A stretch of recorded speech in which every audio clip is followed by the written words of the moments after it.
میں یہ عرض کر رہا تھا، دیکھو مخلوق کے سامنے رونا، رو لیتا ہے انسان، کبھی پریشان ہوتا ہے تو رو لیتا ہے، ہر ایک میں توکل برداشت ایک جیسی نہیں ہوتی، لیکن اللہ کو مخلوق کے سامنے رونا پسند بولو نہیں ہے۔ میری عادت ہے، میں اپنے بھی کچھ معمولات کبھی کبھار بتا دیتا ہوں۔ کبھی اللہ نہ کرے کوئی بیماری آئے، اللہ نہ کرے، تو میں کبھی دعا کی درخواست بھی مسجد میں اعلان نہیں کرواتا۔ جیسے 8-10 سال پہلے مجھے ملیریا ہو گیا تھا، کافی رمضان میں ہوا، کافی بیمار، اور ملیریا بھی اپنی حماقتوں سے ہوا، احتیاط نہیں کی اور ہو گیا تو بھی ٹیسٹ نہیں کرایا۔ فنٹر گیری چل رہی تھی اس وقت، تھوڑی انسان ذرا اور ینگ ہوتا ہے تو فنٹر پنا اس میں زیادہ ہوتا ہے، ٹیسٹ کروا لیتا، ٹائم پہ علاج ہو جاتا تو مسئلہ نہیں بنتا۔ بخار ہوا، اتر رہا ہے، چڑھ رہا ہے بخار، فنٹر گیری میں ہی ہم زندگی گزار رہے ہیں، وہ بہت ہی خطرناک ہو گیا۔ یہاں مؤذن، میں مارکیٹ سے شارٹ ہو گیا، 10-12 سال پرانی بات ہے۔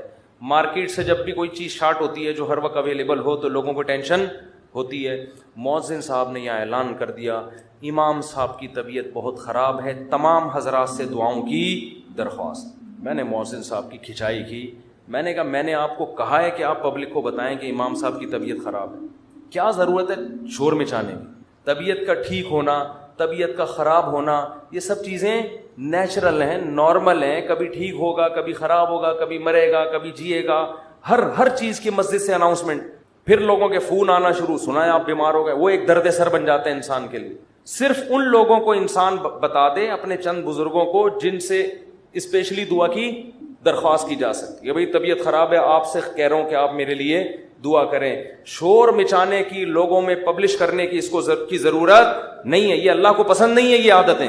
آج اب دیکھو آبادی بڑھ رہی ہے نا، میں ہر نماز میں کوئی پرچی آ رہی ہوتے، میرے فلاں کا بیمار ہے ان کے لیے دعا کرا دیں، میرے چچا کی طبیعت خراب ہے ان کے لیے دعا کرا دیں، میرے فلاں کا انتقال ہو گیا ان کے لیے دعا کرا دیں۔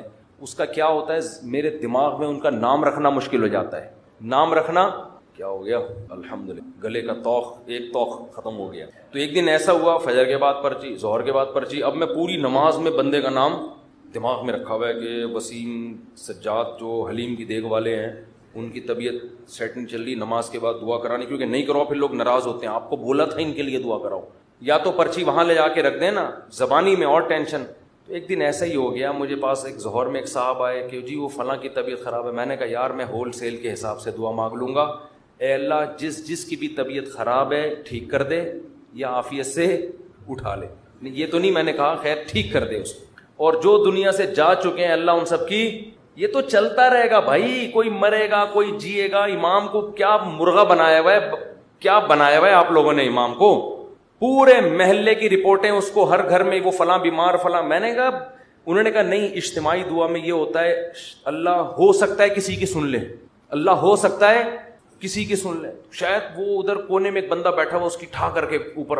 میں نے کہا دیکھو دعا اس کی زیادہ قبول ہوتی ہے جو درد دل سے مانگتا ہے، اور درد دل سے آپ کے ریلیٹو مانگیں گے، کسی کو کیا پتا کہ سجاد حلیم والا کون ہے، وسیم کباڑ والا کون ہے، سلیم گولے گنڈے والا کون ہے، اور شریف پنچر والا کون ہے، کسی کو کیا پتا یار۔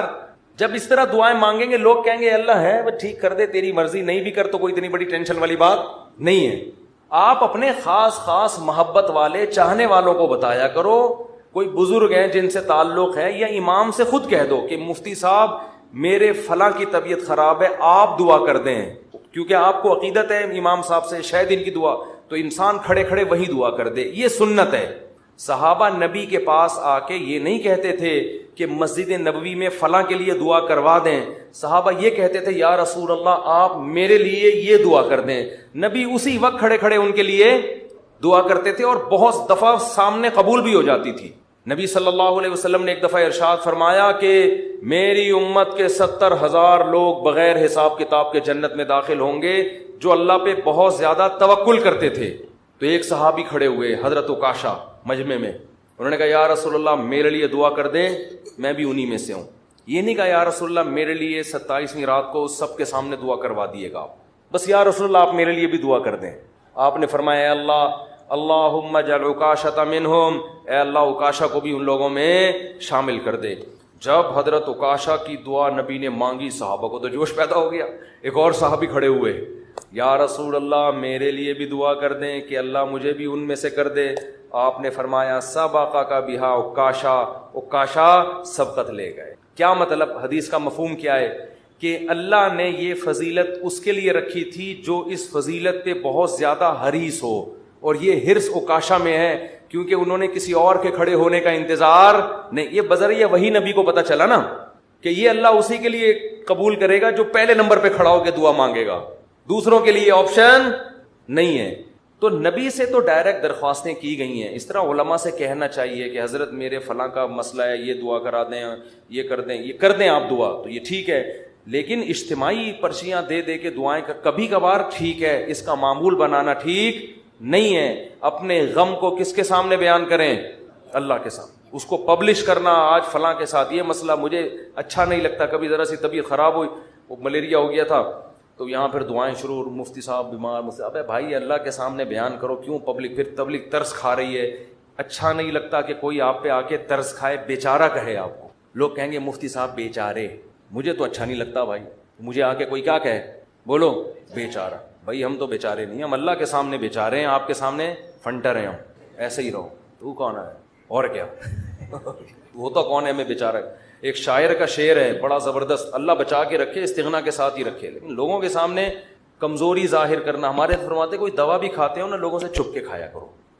کوئی بھی دوا کھا رہے ہو, لوگ اپنی بیماری لوگوں کے سامنے ایسے نکلو, یہ کوئی بیماری نہیں, فٹ فاٹ, بے شک چھپ چھپ کے کچھ بھی کھا رہا ہو, ٹھیک ہے نا, لوگوں کے سامنے مت غم کو ظاہر کرو. تو ایک شاعر نے بڑی اچھی بات کی ہے, رہبوتک خیر من رحموتک, کہ لوگ تجھ سے ڈریں. یہ بھی غلط ہے نا, ظالم سے لوگ ڈرتے ہیں نا, لوگ تجھ سے ڈریں, لوگوں کے دل میں تیرا خوف ہو, یہ غلط ہے. لیکن اس سے بہتر ہے کہ لوگ تجھ پہ ترس کھائیں. نہیں آ رہی بات؟ دیکھو دو غلط چیزیں ہیں, لوگ آپ سے ڈریں, یہ بھی کیا ہے؟ غلط. یہ تو ظالم ہونے کی علامت ہے نا, ظلم کر رہے ہو آپ, لوگوں کو ڈرا رہے ہو. لیکن اس نے کہا یہ غلط ہے, مگر اتنا نہیں جتنا یہ غلط ہے کہ لوگ آپ پہ ترس کھائیں. یہ زیادہ غلط ہے, یہ آپ کے کمزور ہونے کی, یہ آپ کے بے عزت ہونے کی دلیل ہے. ظالم کی بھی عزت ہو جاتی ہے, ڈر سے ہوتی ہے. مظلوم جس پہ ظلم ہو رہا ہوتا ہے نا, اور وہ رو رہا ہوتا ہے ظالم کے سامنے, اس کی معاشرے میں عزت نہیں ہوتی, اور عزت بڑی چیز ہے. تو ہاں, ہر ایک کو ایک ہی لاٹھی سے نہیں ہانکنا چاہیے, ایک حد تک لوگ برداشت کرتے ہیں, اس کے بعد انسان کے حوصلے پست ہو جاتے ہیں. تو اس لیے ان چیزوں کا معمول ختم کریں. لوگوں کے سامنے مت بتائے کریں یہ ہو گیا فلانا ہو گیا, اللہ کے سامنے روئے انسان, اللہ کے سامنے اپنی حاجت. تو لوگوں کے سامنے اپنا غم بیان کر کے رونے سے عزت بڑھتی ہے یا کم ہوتی ہے؟ کم. اللہ کے سامنے رونے سے, اپنا غم بیان کرنے سے عزت کم نہیں ہوتی, بلکہ اللہ کی نظر میں عزت بڑھ جاتی ہے. ہمارا معاملہ الٹا ہے, پبلک کے سامنے روتے ہیں اور اللہ کے سامنے روتے ہوئے ہمیں شرم آتی ہے. میں نے دیکھا لوگ دعا میں منہ پہ ہاتھ رکھ لیتے ہیں اگر ان کو کبھی رونا بھی آ رہا ہو. بھائی کھلے عام رو, کوئی مسئلہ نہیں ہے, یہ اللہ کے سامنے رو رہے ہو. ہاں, لوگوں کو دکھانے کے لیے مت رو. آج کل ٹیلی ویژن میں اس قسم کی چیزیں بھی موجود ہیں, پروگرام چل رہے ہوتے ہیں رونے کے, اشتہار لگے ہوتے ہیں ہمارے ہاں, رو رو کے دعائیں مانگی جائیں گی. آدمی حیران ہوتا ہے, تم نے پہلے سے ہی اشتہار لگا دیا اور بالفرض تمہیں رونا نہیں آیا تو پبلک کہے گی تم نے اعلان تو یہ کیا تھا رو رو کے دعائیں مانگی جائیں گی, کم بخت رو کیوں نہیں رہا ہے اب تو یہ ناٹک اور یہ ڈرامے اللہ کو پسند نہیں ہے. اور کمال کی بات یہ کہ ہمارے نبی نے فرمایا اللہ سے رو کے دعا مانگو, رونا نہ آئے تو ٹینشن کی بات نہیں ہے, رونے والی صورت بنا لو, انداز رونے والا ہو, اسٹائل رونے والا ہو, جیسے بھکاری مانگ رہے ہوتے ہیں. دیکھو رونا نہ آئے اور انداز رونے والا بنا لے, یہ رونے سے بھی زیادہ بہتر ہے, کیونکہ اللہ کہتا ہے کہ اس کے بس میں جو ہے وہ اس نے چھوڑا نہیں ہے. کیونکہ جب رونا آتا ہے تو دعا میں دل لگتا ہے, رونا نہیں آتا تو دعا میں دل نہیں لگتا, پھر بھی انسان مانگتا ہے. یہ ادا اللہ کو زیادہ پسند ہے. بہت مشکل ہے بات سمجھانا, بہت. آج کل لوگ کہتے ہیں نا عبادت میں دل ہی نہیں لگ رہا. ارے عبادت میں دل لگے گا تو وہ تو مزہ آئے گا نا عبادت میں. کمال تو جب ہے جب دل نہ لگے پھر بھی کرو عبادت, پھر بھی عبادت کرے انسان. تو اللہ کے سامنے روتے ہوئے شرم محسوس بولو نہیں کرنی. جیسے اذان کہتے ہوئے شرم نہیں آنی چاہیے. سفر میں جب ہم جاتے ہیں نا, بعض دفعہ ٹرین جنگل سے گزر رہی ہوتی ہے, علماء کہتے ہیں کہ اگر ایسی جگہ نماز پڑھنی ہے جہاں قریب میں کوئی محلہ نہیں ہے, اذان نہیں ہوئی ہے, تو فرض نماز کے لیے پھر آپ کو کیا اذان کہنی ہے, وہاں اذان پڑھنی ہے. اب میں نے وہاں نمازیوں کو بھی دیکھا, ان کو اذان دیتے ہوئے شرم آ رہی ہوتی. ٹرین میں اذان دیتے ہوئے لوگ کیا کہیں گے, ملا. لوگ کیا کہیں گے, ملا کہیں گے. ابے یہ تو پورا ملا نکلا. ہمارے محلے میں ایک صاحب کا رشتہ ٹوٹا اسی چکر میں. اچھا بھلا نوجوان, فٹ فاٹ, کھاتا پیتا, خوبصورت آدمی.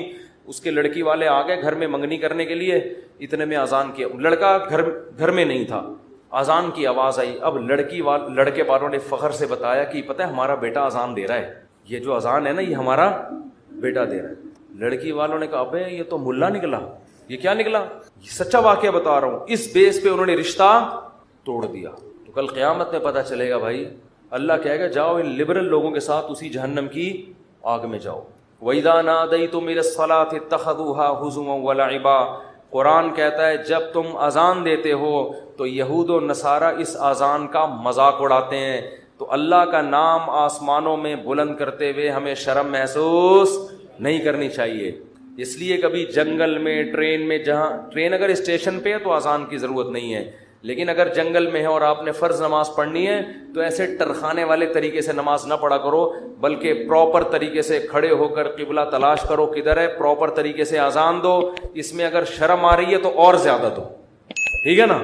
اللہ کو بتاؤ کہ اللہ ان کمبختوں کو نماز چھوڑتے ہوئے شرم نہیں آ رہی, تو مجھے تیرا نام بلند کرتے ہوئے شرم کیوں آئے گی. اذان بہت بڑی عبادت ہے, اللہ کی کبریائی آسمانوں میں بلند ہوتی ہے. اور ایک بات اذان پہ آئی ہے تو یہ بھی بتا دوں, اذانیں بہت لمبی کھینچنا یہ سنت نہیں ہے. آج کل اذان شروع ہوتی ہے, اللہ وہ اتنا کھینچتا ہے اذان کو, اتنا کھینچتا ہے. یہ مد کہیں بھی ثابت نہیں ہے اذان میں.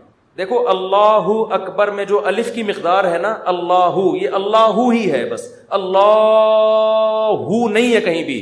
تجوید کی روح سے ادھر مد بنتا ہی نہیں ہے.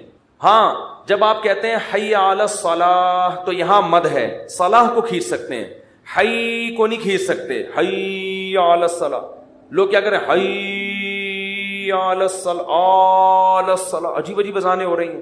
ایک دفعہ ہم کہیں گئے نماز پڑھنے کے لیے, تو اذان جب شروع ہوئی نا تو وہ کہنے لگے ایسے اسٹائل میں اذان کے, میں ابھی بتاؤں گا تو پھر وہ میم بن جائے گی اس پہ, تو بس وہ خود ہی سوچ لیں.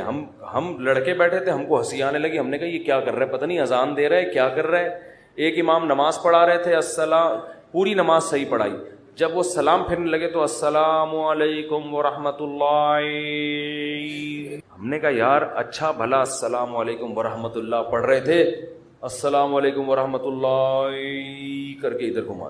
عجیب, نہ قرآن سیکھتے ہیں نہ اذان سیکھتے ہیں. جس کو کھڑا کر دو لے جا کے بس وہ شروع کر دیتا ہے.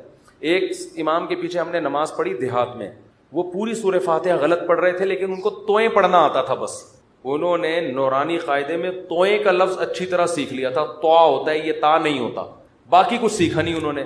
اب وہ نماز پڑھا الحمدللہ رب العالمین, حمدو کو پڑھ رہے ہیں حمدو, ہم نے برداشت کر لیا. اہدنا الصراط, سواد نہیں نکل رہے, لیکن جہاں تو آئے گی نا کہتے ہیں اہدنا الصراط المستقیم. ہم کہہ رہے یار پورا غلط پڑھ رہے ہوتے ہیں, لیکن جہاں توئیں آتی ہے ایک دم, تو یہ چیزیں سیکھنے کی ہیں بھائی. اتنا موٹا موٹا قرآن یا موٹی موٹی اذان ہر مسلمان کے لیے سیکھنا ضروری ہے. تو اذانوں کو بہت زیادہ کھینچا نہ کریں. ایک تو خلاف سنت بھی ہے, دوسرا لوگوں سے پھر ادب نہیں ہوگا اذان کا. اذان کے وقت خاموش رہنا چاہیے, اذان کو غور سے سننا چاہیے. جب آپ اتنی لمبی کھینچو گے اذان تو پھر کہاں اس کا ادب ہوگا, کافی ٹائم لگ جاتا ہے اس میں.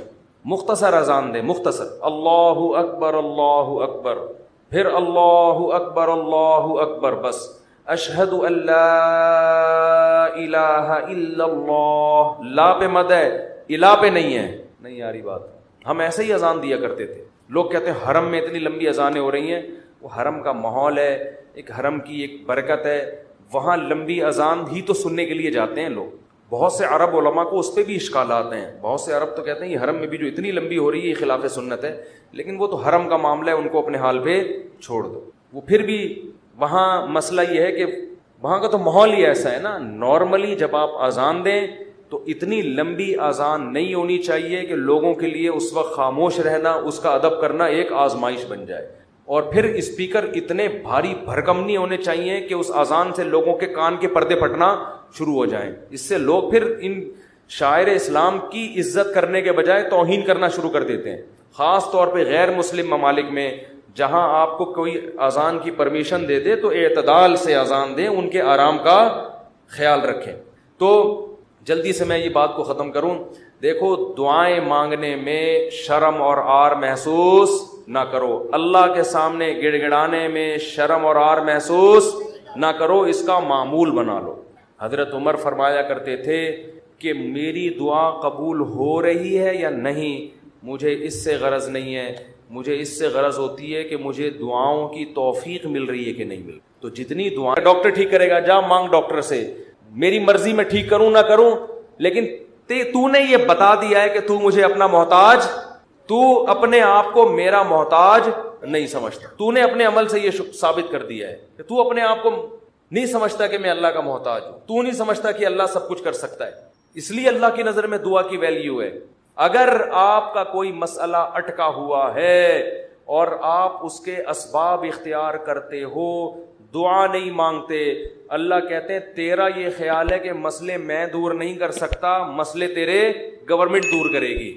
یہ تکبر ہے جو آپ کو سزا کا ذریعہ بنے گا اور برکتیں چھین لے گا آپ کی زندگی سے. اس لیے قرآن کے الفاظ دیکھو, وقال ربکم ادعونی استجب لکم.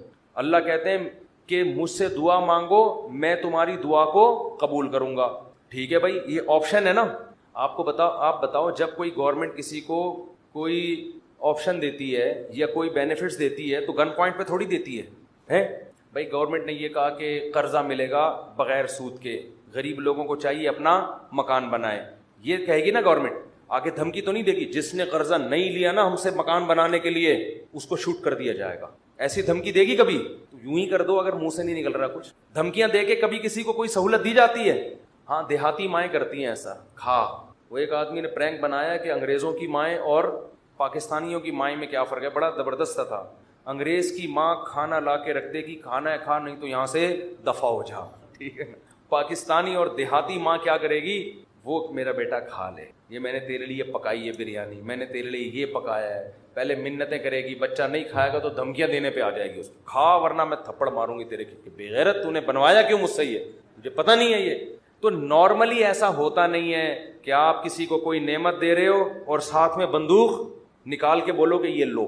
کسی کو آپ نے ہدیہ دیا, 100 روپے, 1000 روپے, 500 روپے آپ نے کسی کو دیے, یہ آپ کی خدمت میں, وہ کہہ رہے یار میں تو ابھی ضرورت نہیں ہے آپ کا, بڑی نوازش, آپ بندوق نکالو لے, تو یہ ہدیہ رہے گا؟ یہ ہدیہ تھوڑی رہے گا. تو کوئی بھی جب حکومت یا کمپنی کسی کو سہولت دیتی ہے تو وہ گفٹ کو پھر گفٹ ہی قرار دیتی ہے. لیکن اللہ کا اسٹائل یہاں پہ بالکل, انداز بالکل الگ ہے. اللہ کیا کہتے ہیں, مجھ سے مانگو. یہ بینیفٹس مل رہے ہیں نا اللہ کی طرف سے, ہے بھائی. اللہ کیا کہہ رہے ہیں, مجھ سے مانگو اور میں جو مانگو گے میں وہ تمہیں دوں گا. بس یہ اللہ ٹھیک ہے, ہمیں تو نے بتا دیا کہ ہم مانگیں گے اور تو دے گا, ہمیں یہ بات پتہ چل گئی, اب ہماری مرضی, ہم جب چاہیں تو اس سے مانگے, ہمیں یہ سہولت کا پتہ چل گیا, اب ہم ہماری مرضی, اب ہمارے. کہتے ہیں اٹس اپ ٹو یو, کہتے ہیں نا یہ اب آپ کے اوپر ہے, آپ مانگے یا نہیں مانگے. نہیں, آگے اللہ نے بندوق نکال لی ہے. ٹھیک ہے نا, بندوق نکال لی. اللہ کہتے ہیں ان الذین یستکبرون عن عبادتی, یاد رکھو مجھ سے مانگنے میں تکبر کیا. میں نے تو کہا ہے مانگو, اگر نہیں مانگا کبر سے کام لیا کہ نہیں جی ہم نہیں مانگ رہے, سیدخلون جہنم داخرین, ذلیل کر کے جہنم کی آگ میں پھینک دوں گا. بڑے بھائی اللہ تو ہمیں گفٹ دے رہا ہے دعا کا یا جرمانہ لگا رہا ہے, کیا کر رہا ہے؟ سمجھ میں آنے والی بات ہے؟ کوئی سمجھ میں آنے والی بات بالکل سمجھ میں نہیں آ رہی ہے. یہی وجہ ہے کہ قرآن میں اور مقام پہ جب اللہ نے کہا نا میری یہ نعمتیں کھاؤ, تو پھر یہ نہیں کہا نہیں کھاؤ گے تو یوں کر دوں گا, یہ نہیں کہا. اللہ نے قرآن میں کہا کلو وشربو, کھاؤ اور پیو, حد سے تجاوز نہ کرو. یہ نہیں کہا اگر نہیں کھایا نا تو جہنم میں پھینک دوں گا, یہ کہا قرآن نے. کیا ہو گیا بھائی, اللہ نے کہا فن کے ہو نکاح کرو, یہ نہیں کہا نہیں کیا نا جہنم میں پھینک دوں گا میں, بشرطے کہ گناہ سے بچے انسان. گناہ کرو گے پھر تو جاؤ گے جہنم. لیکن جو بھی اللہ نے نعمتیں دی ہیں ان کو بندوق کی نوک سے نہیں اللہ نے کہا, کیونکہ وہ نعمت پھر نعمت رہتی نہیں ہے, وہ نعمت تھوڑی رہتی ہے پھر وہ. لیکن یہاں اللہ کیا کہہ رہے ہیں, مجھ سے مانگو میں تمہیں دوں گا. ہم خوش ہو گئے, زبردست, اللہ کی طرف سے انعام مل گیا. ٹھیک ہے, جب سہولت سے ٹائم ملے گا تو مانگ لیں گے, موڈ ہوگا اور نہیں بھی مانگا تو اللہ نے بس ایک آپشن دیا ہے کہ مانگو گے تو ملے گا. لیکن اللہ نے کیا کیا, انداز دیکھو, کہا کہ اگر نہیں مانگا تو جہنم میں ذلیل کر کے داخل کر دوں گا. سوال پیدا ہوتا ہے, اللہ یہ تو گفٹ دے رہا ہے یا ہمیں ڈرا رہا ہے, آزمائش میں ڈال رہا ہے؟ اللہ کہتے ہیں گفٹ بھی دے رہا ہوں لیکن یہ بہت بڑی آزمائش بھی ہے. کیونکہ اگر کوئی بہت بڑا سیٹ آپ کو ایک خالی چیک دے اور کہے اس پہ پیسے لکھو اور سائن کر دو, اور آپ اس چیک کو اٹھا کے اس کے سامنے ڈسٹ بن میں ڈال دو, اس کا مطلب آپ یہ نہیں ہے کہ آپ کو پیسوں کی ضرورت نہیں ہے, آپ کا سیٹ کے بارے میں خیال ہے کہ اس نے جھوٹا چیک دیا ہے, یہ جھوٹ بول رہا ہے, ورنہ کبھی آپ اس کو ڈسٹ بن میں اٹھا کے نہیں پھینکتے. بہت مشکل ہے بات سمجھانا, بہت مشکل. آپ غریب ہیں, کھانے کو روٹی نہیں ہے, ایک سیٹھ نے آ کے آپ کو ایک سونے کی ڈلی پکڑا دی, کہا لے موج کر, یہ کروڑوں روپے کی ہے. آپ نے اٹھا کے اس کو آپ نے کہا آپ نے اچھی آفر کی مجھے, بہت اچھا تحفہ ہے, بہت خوشی ہوئی, اب آپ جا سکتے ہیں. بیگم سے کہا اس کو کچرے میں پھینک دو. سیٹھ کو پتہ چلے گا نا تو وہ کہے گا بیٹا تو اتنا بڑا سیٹ تو ہے نہیں کہ تجھے اس کی ضرورت نہ ہو, یہ تو میں جانتا ہوں, کھانے کو تیرے پاس روٹی نہیں ہے, یہ جو تو نے اس کو ڈسٹ بن میں پھینکا ہے نا, یہ اس کی علامت ہے تو مجھے جھوٹا سمجھتا ہے کہ میں نے تجھے جو سونے کی ڈلی دی ہے وہ سونے کی نہیں ہے, اس پہ سونے کا پانی چڑھا ہوا ہے. تو یہ کس کے جھوٹ بولنے, یہ اصل میں تم میرے اوپر الزام لگا رہا ہے. اللہ کہتے ہیں مانگو. اللہ کو پتا ہے کہ ہم سب محتاج ہیں, ہمارے درجنوں مسائل ہیں, ایسا دنیا میں کوئی نہیں ہے جس کے سارے مسئلے حل ہو گئے. مسئلہ حل ہوتا ہے تو 20 مسئلے پیدا کر کے حل ہوتا ہے وہ. اب دیکھو کتنے مسائل ہیں, کسی کوئی بے روزگار ہے, پیسے نہیں ہیں, پیسے آ گئے تو خطرات بڑھ گئے, ڈکیتی کا خطرہ, پیسے آ گئے تو 10 مسائل کھڑے ہو گئے, اور کوئی مسئلہ کھڑا ہو گیا, گردے کا مسئلہ ٹھیک ہوا, ہارٹ کا پیشنٹ بن گیا, اور 20 قسم کے مسائل ہیں نا. سب کچھ ٹھیک ہے تو پھر بھی سکون نہیں ہے زندگی میں, نیند نہیں آ رہی, نیند کی گولیاں کھا کے سو رہے ہیں. دنیا میں ٹینشن لیس آدمی کوئی بھی نہیں ہے. اب اللہ نے کہا مانگو. اب ہمیں اللہ نے بلینک چیک دے دیا ہے کہ جو لکھو گے میں دے دوں گا تمہیں. آپ نے اللہ کی اس آپشن کو, اللہ کی اس نعمت کو اٹھا کے ڈسٹ بن میں پھینک دیا. آپ ہر ایک کے در پہ جا کے اپنی حاجتیں بیان کرتے ہو, کبھی تھانے میں پہنچے ہوئے ہوتے ہو, کبھی ڈی سی آفس پہنچے ہوئے ہوتے ہو, کبھی ڈی ایس پی کے پاس پہنچے ہوئے ہوتے ہو, کبھی وزیر اعظم سے رابطے کی کوشش میں, کبھی مسجد کے امام سے آ کے کہہ رہے ہوتے چڑیل آ گئی ہے, کوئی دم درود کر کے اس کو بھگا دو گھر سے. 10 قسم کے, لیکن اللہ کا دروازہ کھٹکھٹانے کے لیے تیار نہیں ہو تو یہ اس کی علامت نہیں ہے کہ آپ کے مسائل حل ہو گئے, یہ اس کی علامت ہے کہ آپ نے اللہ کی آفر کو ہلکا سمجھا ہے, اللہ کو معاذ اللہ آپ نے جھوٹا سمجھا ہے, اللہ کو معاذ اللہ آپ نے اس کا بیان کو سیاسی بیان سمجھا ہے. لیکن جو ایمان والے لوگ ہیں وہ اللہ کی اس آفر سے فائدہ اٹھاتے ہیں. کتابوں میں لکھا ہے کہ یعقوب علیہ السلام کے بیٹے جب ان سے بچھڑے تھے, اتنی اللہ سے دعائیں مانگی کہ ان کے گھٹنے سجدے میں گر گر کے دعائیں مانگ مانگ کے ان کے گھٹنوں اور بازوؤں پہ نشان پڑ گئے تھے. وہ انبیاء بہت دعائیں مانگتے ہیں, ہر بات میں دعا, ہر بات میں دعا. قرآن کہتا ہے مجاہدین جو میدان جنگ میں لڑائی کے لیے اترتے ہیں وہ کیا دعا مانگتے تھے؟ ربنا افرغ علینا صبرا وثبت اقدامنا, اے اللہ ہمارے اوپر صبر کو انڈیل دے, ہمارے قدموں کو مضبوطی سے جما دے اور ہمیں ان دشمنوں پر فتح دے. تمام اسباب وسائل کے ساتھ اترے ہیں مگر دعائیں کس سے مانگ رہے ہیں؟ اللہ سے. بدر میں دیکھو اللہ نے ہمارے نبی سے وعدہ کیا تھا مدد کروں گا, لیکن صحابہ کہتے ہیں نبی پوری رات مصلے پہ سجدے میں روتے رہے ہیں, اللہ سے مدد کی دعائیں مانگتے رہے ہیں, حالانکہ اللہ نے تو مدد کا وعدہ کیا ہے, پھر بھی مانگ رہے ہیں اے اللہ اگر یہ 313 شہید ہو گئے تو تیری دنیا میں عبادت کرنے والا کوئی بھی نہیں ہوگا. اللہ کو واسطے بھی دے رہے ہیں. جہاں پیغمبروں کے ساتھ کوئی زکریا علیہ السلام کی اولاد نہیں, اللہ سے اولاد مانگ رہے, پوری زندگی اسی میں گزر گئی, بڑھاپے میں جا کے اولاد ملی ہے. تو سارے پیغمبروں کا اللہ نے یہی تذکرہ کیا, ہر بات میں دعا. سلیمان علیہ السلام جو حاجت پوری ہو رہی ہے فوراً کیا کر رہے ہیں؟ اللہ سے دعا. ایوب علیہ السلام پریشانیوں میں, زندگی ٹینشنوں میں, بیماریوں میں, قرآن کہتا ہے اللہ سے ہاتھ اٹھا کے دعائیں مانگتے تھے. انی مسنی الضر, اے اللہ بہت پریشانی میں ہوں, انت ارحم الراحمین, تو سب سے زیادہ رحم کرنے والا. پیغمبروں کو اس سے غرض نہیں ہوتا, اس سے غرض نہیں ہوتی کہ دعا قبول ہو رہی ہے یا نہیں ہو رہی, وہ کہتے ہیں ہم مانگتے رہیں, بس ہمارا کام کیا ہے؟